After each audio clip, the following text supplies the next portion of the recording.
So I wanted to let my chicken decide what my next project was going to be, but she was not having it. She was like, this is not my responsibility. Excuse me, miss. Can you choose my project? Miss, I know you're busy, but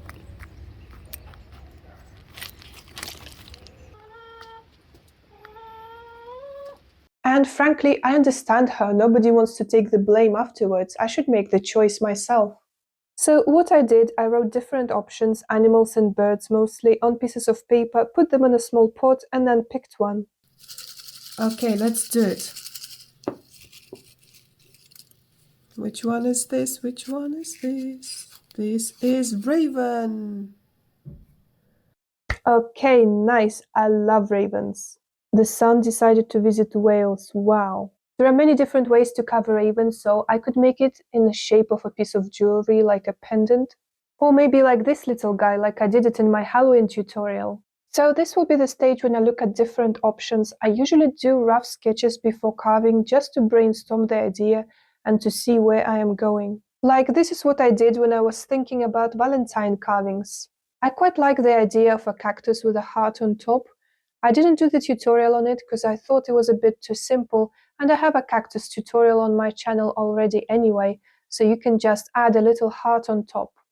And it's quite convenient to hold a piece of wood like this and carve, and then afterwards you can cut it with a saw. I don't usually have a dedicated sketchbook. I'm not as organized. Whenever I have an idea, I just grab a piece of paper that I have available in front of me. Maybe it's time to change something. I'm going to open a sketchbook and draw some ravens. In the end, I decided to go for a figurine. I stared at ravens for some time, but my bird is not going to be super realistic, rather just a little fun whittle. Hopefully, if I do everything right, the bird will be able to sit on the edge of a table, for example. Alright, now that I have the idea, I draw it straight on wood. Then I cut it out with a bandsaw, and it's time to start carving. This is lime wood, we have it in the UK, and it is much harder than basswood, at least in my experience, although they are related and very similar in other respects. Anyway, it's not a problem, especially when you carve something small. I actually love how smooth the lime wood is here. The grain is very tight. It doesn't fluff, it's almost like marble. I define the wings and the feathers as well and carve carefully each feather. This is the time when I use just the tip of the knife. I use slicing cuts that help me to create layers in feathers. Then I do the beak and the eye as well. My raven is ready to be painted, and the painting process is very easy. We just need black paint and also some white for the eyes. I dilute the paint with water and cover the whole bird. And then I add some catch lights in the eyes. Here it is all ready. It can also sit on the edge of the table just like I wanted it to. But if I wanted, I could also turn it into a Christmas tree decoration like I did it with this little fox. I think it turned out alright. Well, obviously not everything I do turns out to be alright. So in the previous video, I was carving loads of Santas for the craft fairs, but not every Santa makes it to the craft fair table. So let me pull out my little box of failures, to put it mildly. If you do crafts, carving, or maybe drawing, then you probably have a box or like a drawer of things that did not turn out to be as good as you expected. It's normal, that happens to everyone. In this box, I have a few things from previous years, and it's not that they're bad, it's just I was learning and I'm still learning. For example, look at this goofy guy, he looks like he's starving. I can't possibly ask a starving Santa to bring me some presents, right? I don't think that's ethical. I think this farmer is very unhappy with the fact that I carved him. Also, I think he's got a disease of some sort. His face looks bloated. Maybe he's not even alive. He drowned. This was me following a tutorial by Sharon My Art here on YouTube a few years back to the best of my abilities. She has a very nice series on carving a little farmer out of basswood. This was a very ambitious idea, and you can probably guess why I gave up on it. This is oak, for goodness sake, and just carving around the outline, quite messy outline by the way, would take me ages.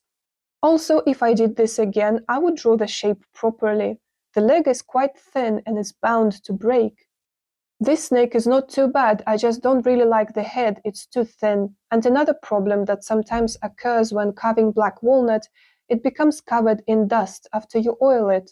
It kind of deteriorates, which is a shame because I love black walnut.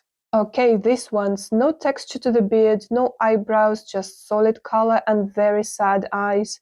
To be fair, they are okay for someone who is just starting out. Very simple but effective projects. This fish, I can see why I didn't finish it. This is elm, quite hard, and frankly, it's not worth the effort.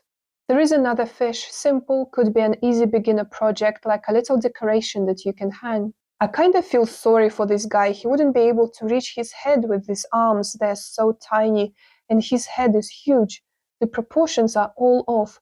But the idea is cute. I love making little bears. This, well, it reminds me of an old horror movie about a creature out of clay that came to life and started causing chaos. I like the idea of dolls with moving parts, so this was my first attempt at creating something like that. I drilled the holes and placed the garden wire. It is a bit crude, but it's alright for the first try. Alright, this guy is kind of fire. He's like, don't know about you, but I turned out to be great. I don't really know what to do with them. Maybe they will end up in fire, but it's also nice to look at them sometimes, to have a laugh and to see how far you've come. And I just want to say something. I think the most important thing is competing with the previous version of yourself. So instead of comparing yourself to everybody else, it's nice to look back at where you were and see the progress. I think that's all that matters, and everybody has their own pace. So as long as you're moving forward, it's all fine. Thanks for coming to my TED Talk. Alright guys, all this carving can't be done without tools, so let's take a look at them. I know I've called myself a whittler, which is a person who normally uses just one tool, and I do generally use a knife in my work, but some time ago I also discovered chisels and gouges. I quite like a flat chisel. It helps getting where you can't get with a knife. You can make the surface even, and you can carve almost parallel to it.